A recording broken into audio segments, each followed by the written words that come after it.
လေးနဲ့ပွဲမှာဆရာလေးတွေဘယ်လိုမျိုးပြင်ဆင်မှုတွေပြန်လာမလဲဆိုတာကျွန်တော်ကြည့်အားပေးရတယ်နော်ဒီပွဲစဉ်မှာတော့ဒါရှဘောကဘယ်လီကတော့အဆုံးထိုးကြနော်ဒါပေမဲ့ဒီလိုထိုးပါဆရာလေးကတော့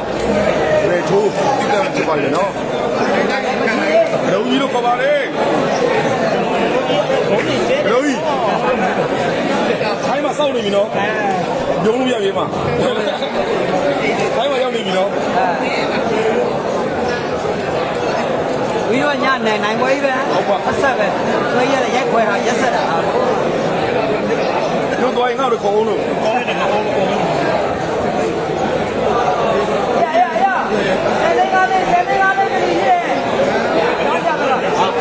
ဒီလိုရေပွဲစဉ်မစသေးဘူးဗျစကားဒီနည်းနည်းပဲလို့ပါတော့ဗျနော်အဲ့တော့ဒီလိုနေတာလိုက် share လက်မလေးအသေးလေးတွေဘုံပြေးပေးပါဦးဗျနော်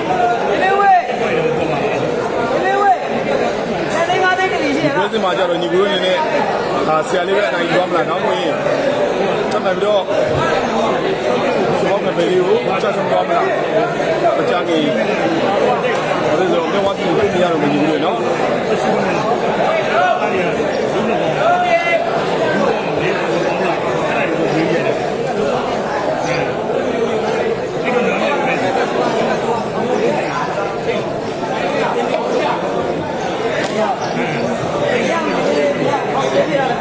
ဒီလိုမျိုးပဲဖြစ်ရမှာပဲဟောကောင်းကောင်းပါပုံပါဟုတ်တယ်ပါဗျာကဲဒီမလေးတွေဖတ်ပေးပါမယ်ဗျာနော်ဒီလိုအခုနေချိန်မှာဒါဒီမလေးတွေကိုကျွန်တော်လည်းဖတ်ပေးရပါသေးတယ်အဲ့တော့ဒီလိုဒါမှတ်နေမှတ်လို့ရပါမယ်နော်ဒါမဲ့လည်းဒီကနေ့ကစားတဲ့အချိန်မှာကျတော့ဒါပုံမှန်တက်ပြောဆရာကိုပြောပြအောင်လို့ကစားတဲ့အချိန်ကတော့ဒါနဲ့အမှန်နဲ့နေထားပြီးဖြစ်တယ်ဗျာအဲ့တော့ဟောဒီကနေ့ကစားတဲ့အချိန်မှာတော့ comment လေးတွေမဖတ်ပေးတော့အောင်ဗျာနော်ညီလေးနော်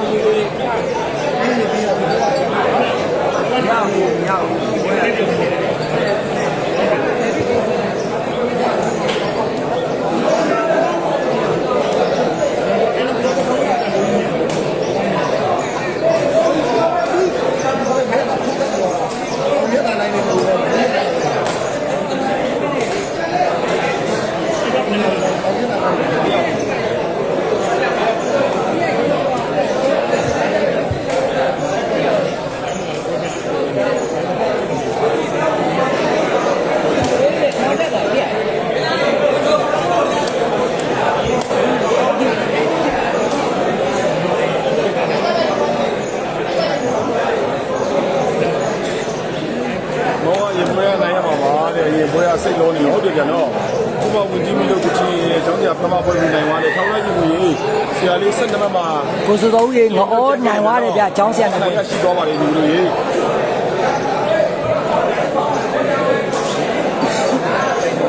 7နံပါတ်15မိနစ်ဆိုရရလေးနေနဲ့ဟောပထမပွဲနိုင်ရထားပါပြီနော်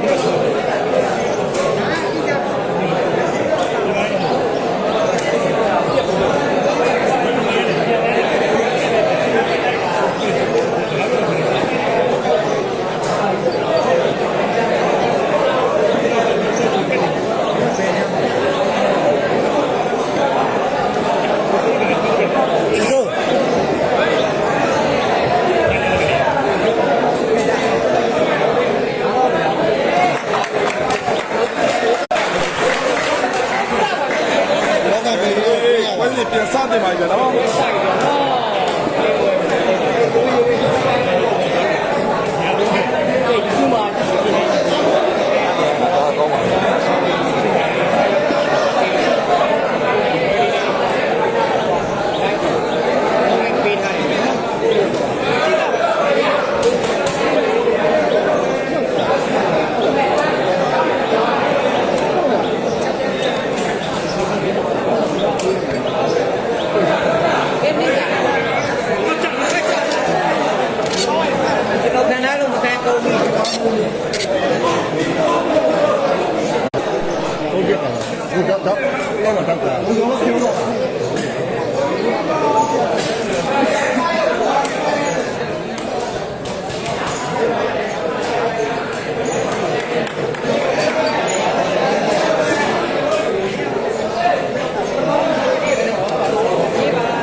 ချွေပေါက်ကံဘယ်လေးနဲ့ကျောင်းဆရာနဲ့ပါတော့စာပင်တစ်ဖက်ရိုးထိုးကျောင်းဆရာဘယ်ရှိခွင့်ထိုးပါတော့ပွဲစပါဗျ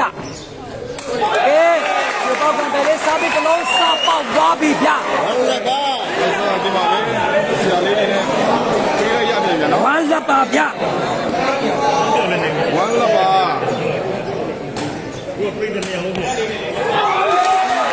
ဘောကံပဲလေးစားပြီးကလုံးထပ်ပေါက်သွားပြန်ပြီ ဖြစ်သွားပါပြီ ဟုတ်လားပါ ဒီရေ ဆရာလေးမိတယ်ဗျ ရလေးပဲ မိသွားပြီစေထွက်တယ်လက်တူပါဗျ လက်တူပါညီလို့ရေ မကတော့လက်ကူပါဒီ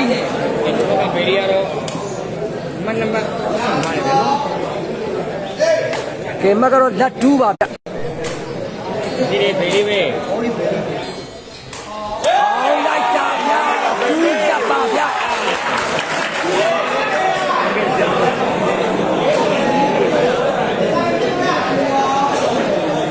တူလက်ပါညီလို့ရေ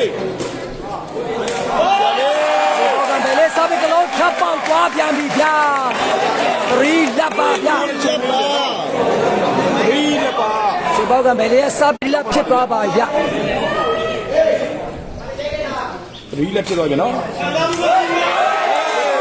စားပြီးကလုံးထပ်ပေါက်သွားပြန်ပြီဗျဟိုးလက်ပါဗျ ဒီဒီပါတော့ဘောကဘေးလေးရဲ့ ဟိုးလက်ပါဗျ ဒုက္ခပေးရပြရတယ်နော် မြင်ရမြင်ရတယ်နော် စားပြီးကလုံးထပ်ပေါက်သွားပြန်ပြီလို့ဖိုက်လက်ဖြစ်သွားပါပြီဗျ ဘာကြဖြစ်သွားပါပြီဆိုရင်ကတော့ဘောကဘေးလေးက ဒီချေပေါက်ကံပဲလေးစားပြီးတွေကတော်တော်ကြီးကိုကြောက်စရာကောင်းပါနော်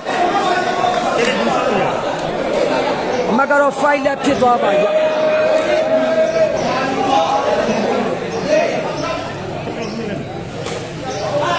အေးရလေးပဲ ဒီပဲ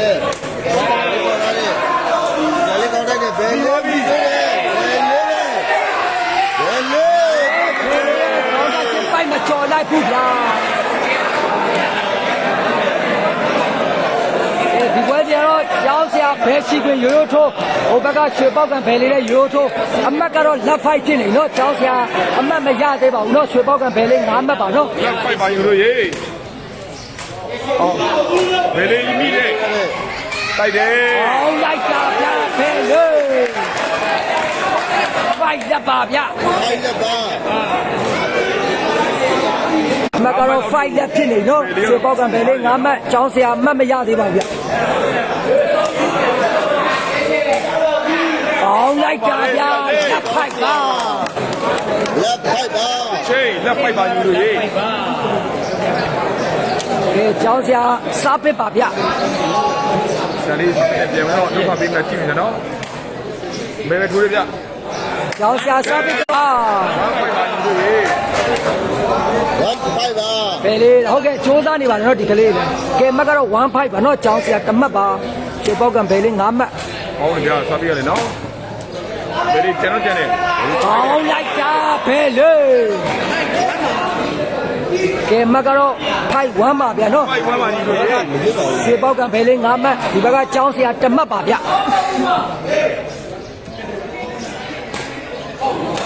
ဒီဘယ်လိုက်ကိုထိုးရတယ်မိတယ်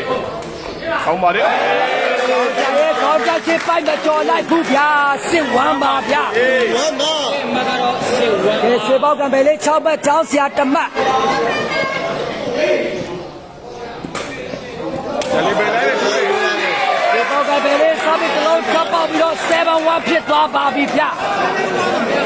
ဝမ်းပါ ဝမ်းပါညီလို့ရေ ဘယ်စားပြီးရတယ်တော်တော်လေးလုံးလုံး ကဲရွှေပေါက်ကဘယ်လေးစားပြီးတွေကတော်တော်ကြီးကောင်းပါနော်7-1ပါဗျ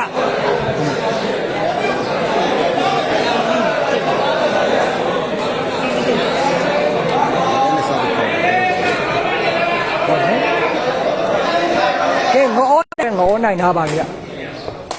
ဒီရဘယ်လိုက် ဆရာလေးပဲဆရာလေးပြည်တယ် မိပါပြီ ဘယ်လေးခေါ်ရတယ်ကောင်းပါလားဗျာ အိမ်ဝါနဲ့စိုက်ချင်းသွားပါပြီဗျ အဲ့ဒါတော့ဒီ ကဲရွှေပေါက်ကဘယ်လေးစစ်မှတ် ပွဲတော့မသိကြတော့ ကျောင်းစရာတမတ်ပါဗျ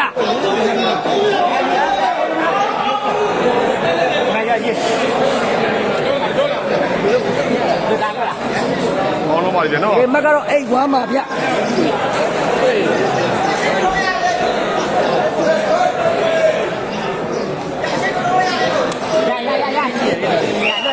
ကဲမကတော့ ဘယ်လေးစားပြီးထုံးကြ ကဲမကတော့အိတ်ဝမ်းပါနော်ရွှေပေါက်ကံပဲလေးရှစ်မှတ်ကျောင်းဆရာတစ်မှတ်စားပြီးတော့ပေါက်သွားပြန်ပြီလားနိုင်ဝမ်းပါဗျ နိုင်ဝမ်းပါရဲ့စားပြီးရတယ်ကြောင်းကြောင်း ကပဲလေးစားပြီးတော့ရောစားပြီးတော့ရောပြောပါလေ ဆရာလေးပါ ကောင်းတယ်ဝမ်းနိုင်ပါဗျ ဝမ်းနိုင်ပါ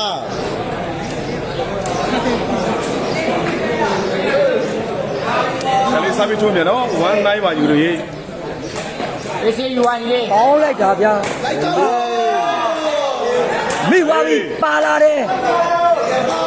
ဘယ်လေးကငိမ့်နေပြန်နော် အဲဝေးသွားတယ်ဗျာ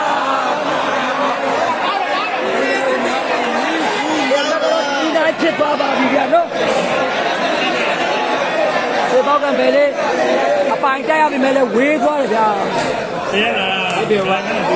ကျောင်းဆရာစားပြီးတစ်လုံးပေါက်ပြီး39ဖြစ်သွားပါပြီဗျာ နိုင်ပါ လေးလောက်ပြပါဆရာလေး ဘာသာတော့မတိုးဆုံးဘူးလေပြောဆောင်ပြီလား ကဲမကတော့39ပါဗျာ 39ပါဆရာလေးစားပြီးထုံးကြဘယ်နဲ့ထိုးရဲဟောက်တယ်မရှိပြန်နော် မိသွားပြီ သွားပြီ ကဲဖိုးနိုင်ပါဗျာ ကင်ယူလေး ကျောင်းဆရာတော့အမှတ်တွေပြန်လိုက်လာပြန်ပြီနော်ဖိုးနိုင်ပါဗျာ စားတက်မရဘူးကဲဆရာလေးစားပြီးထုံးပြန်နော်9ပါစားပြီးပေါက်ပြန်ပြီ ကျောင်းဆရာစားပြီးတစ်လုံးပေါက်ပြီးတော့59ဖြစ်သွားပါပြီဗျာ ခေါ်လိုက်ကြ သွားပြီ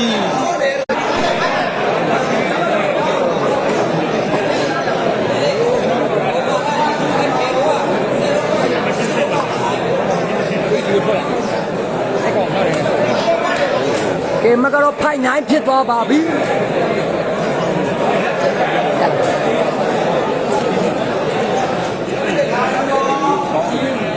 ဆရာလေးစားပြီးထုံးပြန်နော် ကဲ 5-9 ကျောင်းဆရာ9မှတ်ဖယ်လေး9မှတ်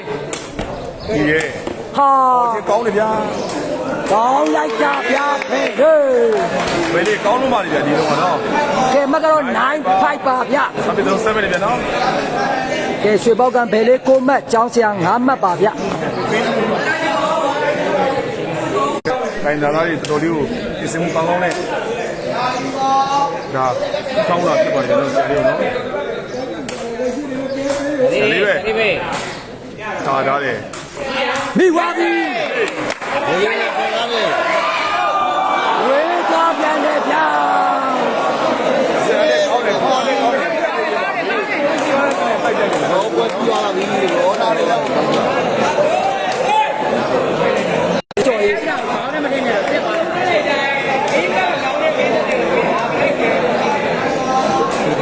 နိုင်ပါ ခဏလေးကျေးဇူးပါ ဘယ်လေး ဝေးပြန်ပြီ ဝေးပါလေ နိုင်ပါ နိုင်ပါရမယ်တော့ဒီမှာပဲပွားမှုရှိပါလေဗျာ ကဲ နော် မကတော့9ဖြစ်သွားပြီနော်ကျောင်းဆရာ6မှတ်ဖယ်လေး9မှတ် လေးပဲပါလာပြီ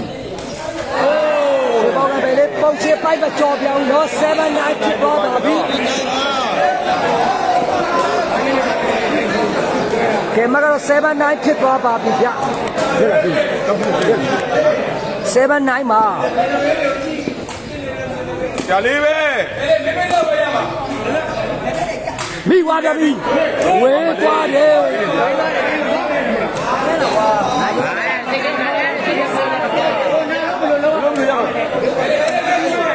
ဒီမှာနေရ ကဲမကတော့97ပါဗျ မန္တလေးကဆရာလေးရွှေလေးရောက်နေပြန်တော့ဒီကွင်းထဲမှာပဲ မိသွားပြီ အေးပဲလေး အော်လိုက်ကြဗျာချမ်း7ဖြစ်သွားပါပြီဗျ ဆရာပါ ရွှေပေါက်ကံဖယ်လေးကတော့10ချင်းနဲ့ဒီတမတ်ယူပါနော်တန်း7ပါဗျ ဆက်ပါယူလို့ရေး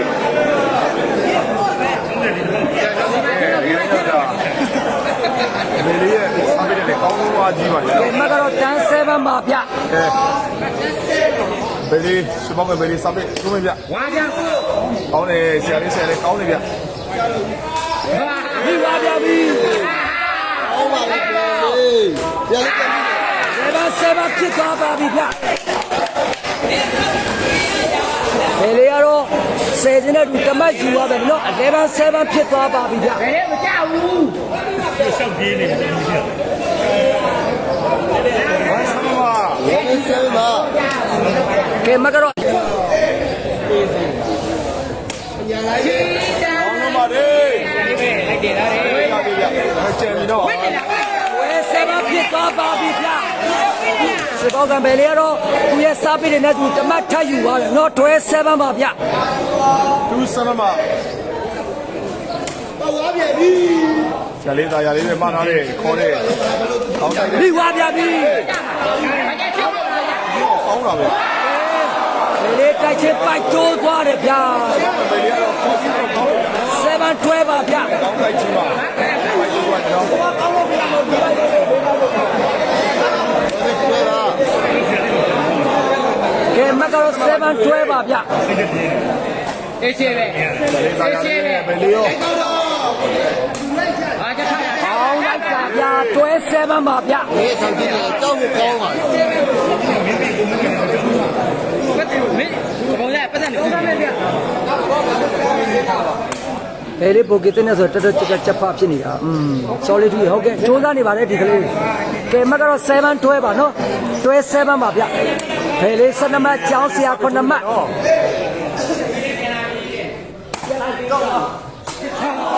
ဘယ်လေးစားပြီးဝေးသွားပါတယ်7-12ပါ ဆရာလေးစားပြီးအတူတယ်ဘိုက် ကျောင်းဆရာရဲ့စားပြီးတော့ဒီသွားပါတော့ ဟုတ်လားဟုတ်ရနော်တုံးစမ်းမယ် ကဲမကတော့12-7ပါဗျ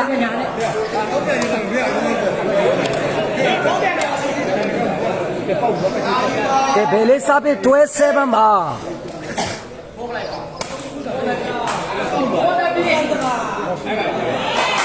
လေးစားတဲ့ကလုံးပေါက်ပြီးတော့ဟုတ်7ဖြစ်သွားပါပြီဗျ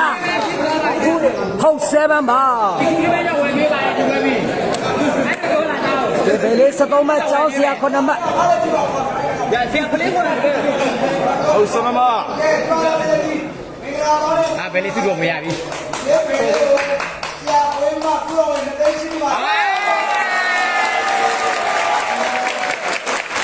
ဒီမှတ်ကတော့ဟုတ်7ပါဗျာနော်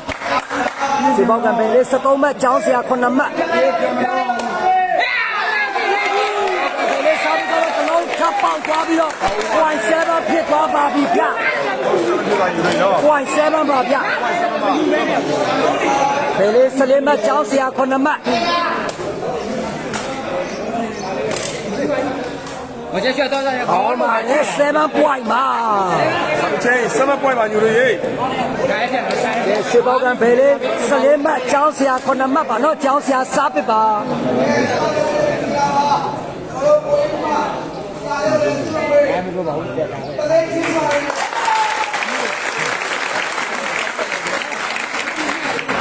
ဒီမှာကတော့7 point ပါ 7 point ပါ မပါဘူးတော့ပါ လေလေရဲ့ခေါင်းတက်ရှင်ပိုက်ကျိုးသွားတော့8 point ပါဗျ8 point ပါဆရာလေးစားပဲပါကဲမကတော့8 point ပါဗျ အိတ်ပိုက်ပါ ခြေပဲ ကျောင်းဆရာစားတဲ့ကလုံးထပ်ပေါက်ပြီးတော့9 point ဖြစ်သွားပါပြီဗျ9 point ပါ ကျောင်းကျောင်းရ ကဲကျောင်းဆရာကိုမတ်ရွှေပေါက်ကံဘယ်လေး14မှတ်ပါဗျ စိတ်ကြည့်လိုက်တော့ပြရင်ပြဟုတ်တယ် ဆရာလေးစားပြီးထိုးပါနော် မရှိနဲ့မမြင် ကျောင်းဆရာစားတဲ့ကလုံးထပ်ပေါက်ပြီးတော့10 point ဖြစ်သွားပါပြီ မပိုင်းလို့နေမရှိနဲ့ ကဲမကတော့10 point ပါဗျ ခြေပဲရှင်းခေါ်တာဒီတဲ့ရတော့ပါတိုက်စားလိုက်ပါကြောင်းမင်းရရဟောမင်း ဟောလိုက်ကြဗျာ point 10ပါ တို့ ဒီကောင်းတဲ့ကောင်းပါလေရွှေပေါက်ကံဘယ်လေး14မှတ်ကျောင်းဆရာ10မှတ် ပြန်ပါ မဟုတ်ဒါလည်းသွားပြောဒီဘက်နဲ့ပြီးရှူတမင်းတို့ဝယ်ကျွေးတယ်အဲ့လိုပြောနေတယ် ကဲမကတော့ point တန်းပါဗျဘယ်လေးစားဖေးဘယ်လေးစားပဲထိုးပါမယ် ရရင်မိတယ် ပေါင်းလိုက်ကြဗျာညာလေးစားပဲဗျကဲကျောင်းဆရာ10မှတ်ချွေပေါက်ကဘယ်လေး14မှတ်ပါဗျပေါင်းလိုက်ကြဗျာအာ စိတ်မကောင်းအဲ့လောက်ခေါ် ပေါင်းလိုက်ကြဗျာဖယ်လေး point တန်းပါဗျတန်းပါ လူတွေကတိတ်ထူတာဘိုးပြောသူသွားဘိုးပြောသူသွားနေကြုံနေတယ် ကဲဘယ်လေးစားဖေး point တန်းပါကဲပြီးဆုံးပါကျွန်တော်မဆယ်မနဲ့ဒီဘောကဘယ်လေးတော့ကြောင်းစရာတော့အနိုင်ရချီပေါ်တော့ဒီ live watch ကြီးကတော့ဝါသနာချီကိုလေဒီပွဲလေးကိုချီတဲ့အခြေနဲ့မြတ်တယ်လို့ဒီမှာတော့အားလုံးကျေးဇူးတင်ပါတယ်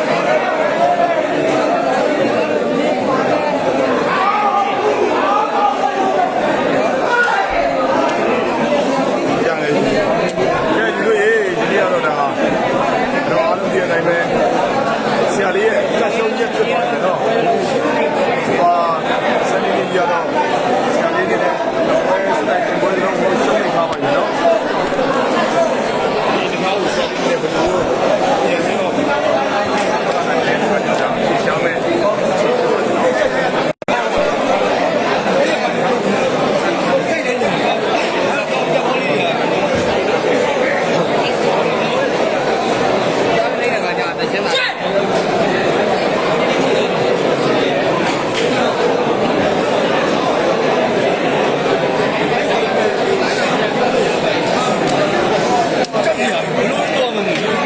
ဘယ်လေးอ่ะအပိုင်ဖောက်သွားလာတယ်မင်းတို့ပြောနေစာပင်းဟမ်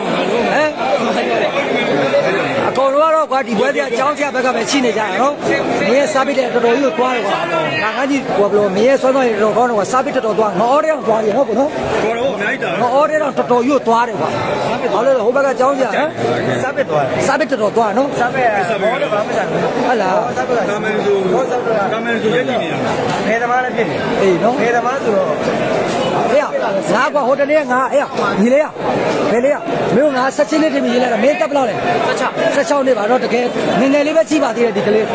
16နှစ်ပဲကြည့်ပါသေးနော်ဒါပေမဲ့စလိတ်ကတော့လက်မှာတန်းလန်းပါ16နှစ်စလိတ်ကလက်မှာတန်းလန်းမတော့ဘူးနော်တကယ်ကောင်းပါလေဟိုအေးစားပေးဖွင့်မရတော့ဘူးလားစားပေးဖွင့်ဟောအဲ့ဒါကြည့်ဘယ်လောက်ခရအောင်လဲ17သိန်းအဲ့ဒါကြည့်17သိန်းခရပါငေါနဲ့ပွဲလဲ17သိန်းပါနော်ငါလေးအားတက်ကြဟုတ်တယ်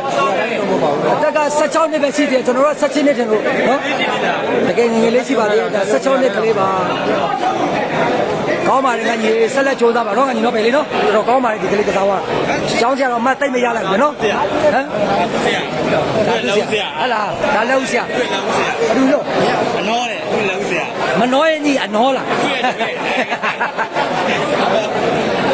ကောင်းပါနော်ချွေဘောက်ကမယ်လေးကစားသွားချင်းနဲ့နော်ပွဲကိုမကြလိုက်ဘူးလားစားပစ်တယ်များလုံးလုံးမကျောင်းဆရာတို့ပွဲဘယ်လိုထပ်ဆက်မလဲတော့မသိဘူးနော်ဒီနေ့မှာတော့ကျောင်းဆရာတေပွဲနှစ်ပွဲစလုံးတော့ကျောင်းဆရာကြောက်သွားပါတယ်နော်ကဲလိုင်းဘွားချီချူကြတဲ့ဝါသနာရှိညီကိုလည်းဒီလိုပွဲမျိုးလေးချီချူခဲ့တဲ့ချိန်နဲ့နှစ်သက်မယ်လို့ထင်ပါနော်အားလုံးပဲကျေးဇူးတင်ပါနော်ဒီမှာမြောက်ကြီးတို့ဖိုင်လိုက်ပွဲရှိပါသေးတယ်နော်ဟုတ်လားမြတ်အဖိုင်လိုက်ပွဲရှိပါသေးတယ်မြောက်ကြီးတို့ပွဲ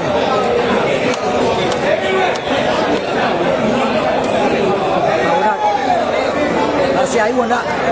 အေးချွေပေါက်ကမယ်လေးကစားတော့တော်တော်တက်ရတယ်နော်ဟိုကျောင်းဆရာချုံးလို့ပြောတာမဟုတ်ဘူးကွာစားပစ်ထိုးတော့တော်တော်တက်ရရိုးတို့ငေါ်တဲ့သွားတယ်ဗောနော်ငေါ်တဲ့ကိုတော်တော်သွားပါတယ်နော်ကျွန်တော်တို့လုံးဝမထင်တော့ပါဘူးဒီကလေးကစားတော့တော်တော်ကြီးကောင်းတယ်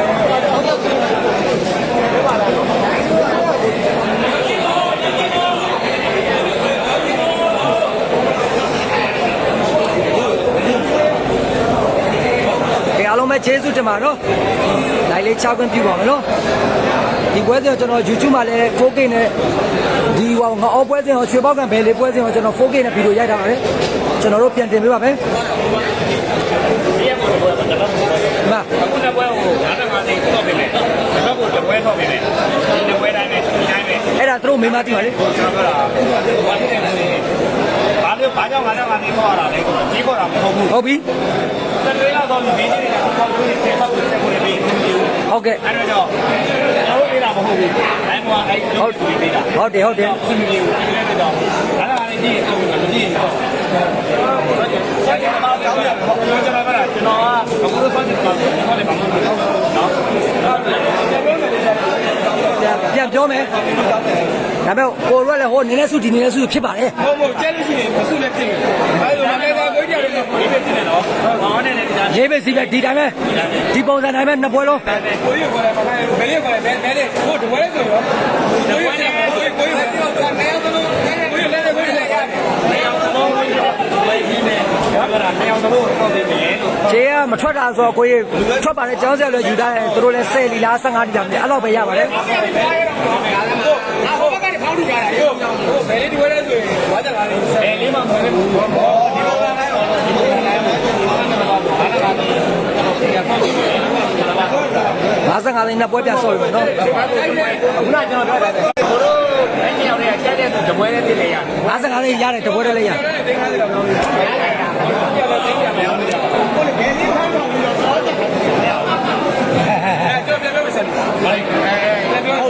ဒီတိုင်းစဉ်းစားပြီးမှပြောဘာလို့လဲဆိုတော့မမီတဲ့ဘက်တုံးကူလိုက်တဲ့ခါကျတော့ဟိုကစိတ်လိုက်မှမလုံးလို့မရဘူးအဲ့ချက်စဉ်းစားဟဲ့လားအဲ့ဒီဟိုအဲ့လိုတော့ကြီးနေမလုံးနဲ့မ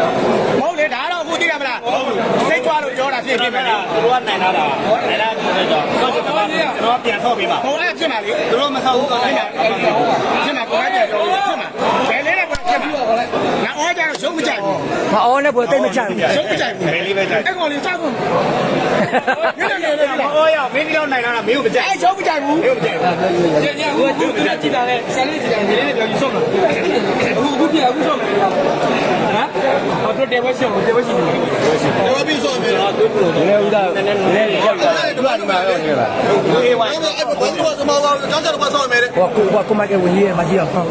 နောက်လည်း20ကျော်55 တူတူတယ်ကိုမိုက်တယ်လောင်းပေးတယ်ဟုတ်အခုလည်းကိုလောင်းပေးတယ်လောင်းမှာလောင်းတယ်ကိုမိုက်ကိုရဖြစ်မှာကိုရဖြစ်အဲ့ဒါတော့လေတပတ်ကိုတပွဲဆောက်ပြင်မယ်လို့တိုက်တဲ့သူနဲ့ဆောက်ဟုတ်ဆယ်လေးကျော်ပါလားအခုကကျွန်တော်ပြန်ပြောမယ်ဆိုတော့ကိုမိုက်ကြောက်ကျွန်တော်ကိုကျောင်းဆက်တော့ဆောက်မယ်လေချင်း ဟောစီ အေးဆောက်လေအိုက်ကြီးတာမင်းတို့ ဒီကိုရကြည့်ဟုတ်တယ် ဟောကိုမိုက်ဟုတ်ရတယ်ကို ဒါပဲဆော့တယ်နော်ဘယ်ကွဲလည်းမသိဘူးအော်ပွဲလားဒီ ဟောဝယ်နေတော့ငေါဘွက်ငေါဒါပေမဲ့ငေါစမလာကိုမိုက်ကဘယ်လေးစမလာကြတဲ့တိုင်နာကိုကြီးဘယ်လေးစမောလာမယ်မှတ်ထားတယ်ကျွန်းထားမယ်နော်နောက်ဒီရက်တာဒါက9000 အဲ့ဒါတော့ဟောဘူးပါ နောက်တော့ပါတယ်ဟုတ် ဟုတ်တယ်ဟုတ်တယ်ဒီနေ့ဒါနိုင်လို့မင်းနိုင်တယ် ဘယ်လေးပန်နောက်ကြောင်းကြအခု ဒီကောင်းလွယ်ပေမဲ့နောက်တစ်ခေါက်ကလွယ်လွယ်နဲ့ဆိုမှဘာမှမပွင့်ဘူး ဒါပေမဲ့ကျွန်တော်ပြောတာရှိတယ်အခုပြန်နေတော့တက်တယ်ခင်းတော့ဖိတ်လိုက်မှမတင်နေအဲ့တော့မင်းသားပါတော့ဒီကကျွန်တော်တင်တာပါကျွန်တော်ပြင်တာဟုတ်တယ်တော့ဒါကနိုင်လို့နိုင်ရလို့ပြန်သွားနေတယ်သိဖြစ်နေတာကျွန်တော်လေးကတော့ရင်းနေတော့ရှိတယ် ပွဲဖြစ်မဖြစ်တော့ပြန်ပြောပြမယ်နော်သူတို့ဆက်တော့ဆက်နေတယ်နော် အဲ့ဒီကျွန်တော်တို့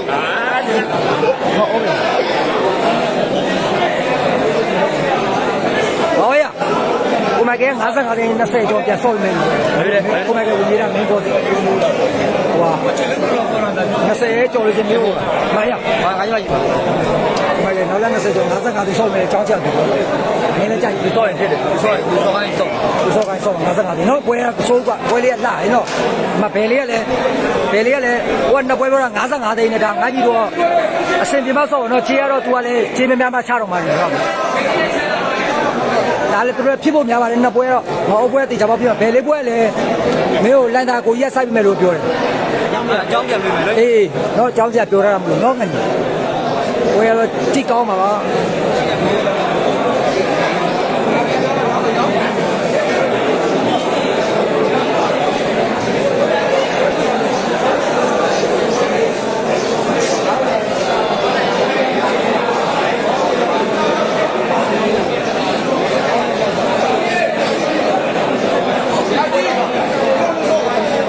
ကျေးဇူးတင်ပါတော့လိုက်လေး6ခွင့်ပြပါတော့သူတို့ပွဲတွေထပ်ဖြစ်တော့ကျွန်တော်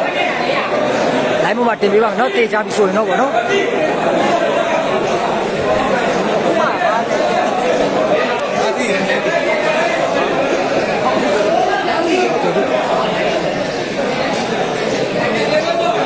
ဘိုဒူပွဲရမြန်တော့နည်းနည်းတက်တာသွားတယ်နော်ဘိုဒူလက်တာအကောင်းဆုံးစူးစမ်းခဲ့ကြတယ်ဘာလို့လဲလူကများတော့သူလည်းအတန်မနေဩဟာဟုတ်လား အားပေးတဲ့ကျန်းတယ် အားပေးချမ်းတာဟိုနေတန်ရောစုညံတန်ရောသူလည်းအမတ်ကိုတက်နိုင်တော့စူးစမ်းတော်ပေးပါတယ်ကိုဒီနော် ပေးတဲ့စက်တယ်နော် အမကြည့်လို့နော်လူများတယ်ဒါတော်ရုံနဲ့နော် တော့ပတ်ကျော်ချင်းဝါဒနာချင်းနော်အားကြီးတဲ့ငါးတစ်ပိုင်းတိုးသားဖို့လို့လေစိတ်ဓာတ်ကြီးကောင်းဖို့လို့နော် ဟုတ်ကဲ့ကိုဒီ ဘာကြောင့်လဲလာကြည့်ပေးတဲ့ဆရာလေးတို့ကြိုက်တယ်လို့ကောင်းလေးကြိုက်တယ်လာကြည့်ကြတာပဲ ဟုတ်တယ် အဲကျွန်တော်ငါးတစ်ပိုင်းနော်စိတ်ဓာတ်ကြီးကောင်းဖို့ရည်ကြည့်တယ်ဟုတ်ကဲ့ဟိုကတဲ့ကလေးတွေမကောင်းဘူးပြောတယ်မဟုတ်ဘူးနောက်ကမဲ့ကလေးတွေပေါ့နော်ပေးတဲ့များတော့ကြောင့်ဆိုကလေးတွေစိတ်ဓာတ်ကြီးပြည့်စုံနေတယ်ပေါ့ဗျာ ဟုတ်ကဲ့ဟုတ်ကဲ့ ကျွန်တော်ပြောပြတာပါဟေး ဟုတ်ကဲ့ပါကိုဒီ ခေါ်တော့တော့ပြပါပဲဒီတော့ကျွန်တော်စားပါမယ်ဒါပဲ ဟုတ်ပြီကိုဒီကျေးဇူးပါ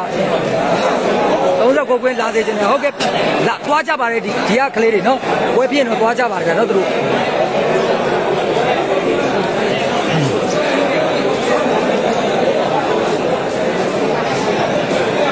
အားလုံးပဲကျေးဇူးတင်ပါတယ်နော်